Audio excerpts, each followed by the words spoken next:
আজকে এখানে আসার উদ্দেশ্যটা হচ্ছে এইখানে বনের অবস্থা কি তা দেখা।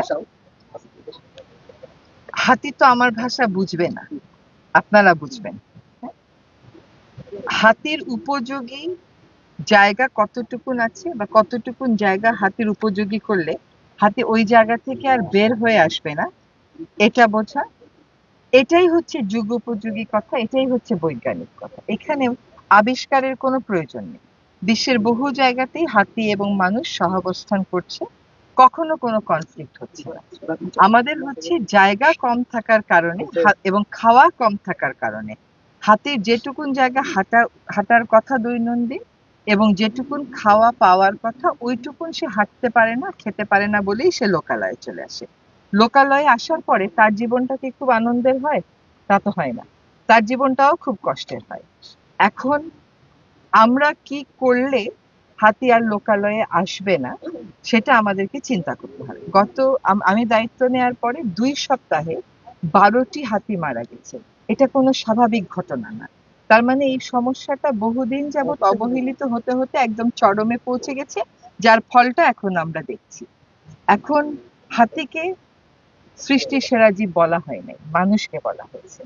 কাজে মানুষ এখন সৃষ্টির সেরা জীব হয়ে কি করলে হাতি ভালো থাকবে, কি করলে হাতি আর আসবে না, কি করা যাবে না, এটা আমাদেরকে বুঝতে হবে। ওইটা বুঝবার জন্যই আমি এসেছি। আমি একটা ছোট উদাহরণ দিই। আমাদের একটা চট্টগ্রামে এলাকা আছে কেইটিজে, সেখানেও এরকম সারাক্ষণ হাতি মানুষ মারামারি। শেষ পর্যন্ত ওইখানে আমরা এলিফ্যান্ট রেসপন্স টিম করে দিলাম, তাদেরকে প্রশিক্ষণ দিলাম।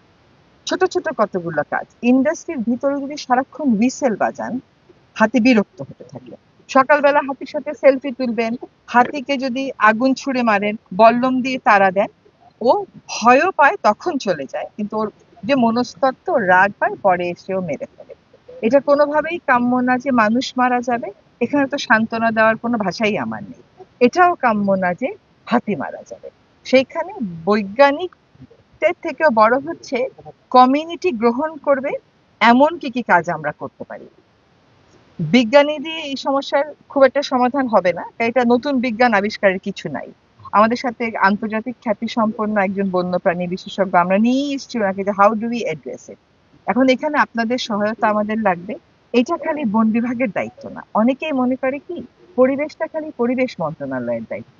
সরকারের অন্য মন্ত্রণালয় যদি আমার কাছে আসে 10টা পাহাড় কেটে রাস্তা বানায় ফেলাবো, তাহলে সরকারের পরিবেশ দর্শনটা কি আমাকে বলেন। এটা ওই মন্ত্রণালয় ঠিক করবে যে পাহাড়গুলো কাটবো কেন, আমি পাহাড়গুলো কাটা ঠিক কিনা। কারণ সরকার তো বলছে, দেশের আইন তো বলছে পাহাড় কাটা যাবে না। যেটা আমাদের সকলকেই ওন করতে হবে। আমরা একটা সমাধানের জন্য এসেছি, সেই সমাধানটা হাতিকেও বাঁচিয়ে রাখবে, মানুষকেও বাঁচিয়ে রাখবে, এরকম একটা সমাধানের দিকে আমাদের যেতে হবে। হাতিগুলোকে তো আমরা অন্য কোনো উপায়ে সরাতে পারবো না এখানে। তাহলে আমরা সহাবস্থান কি করে করতে পারি, এটা এলাকাবাসীর কথা শুনবো। তাদের যে ক্ষতিপূরণের দাবিগুলো আছে এগুলো পূরণ হতে কত সময় লাগে এটা বুঝবার চেষ্টা করব।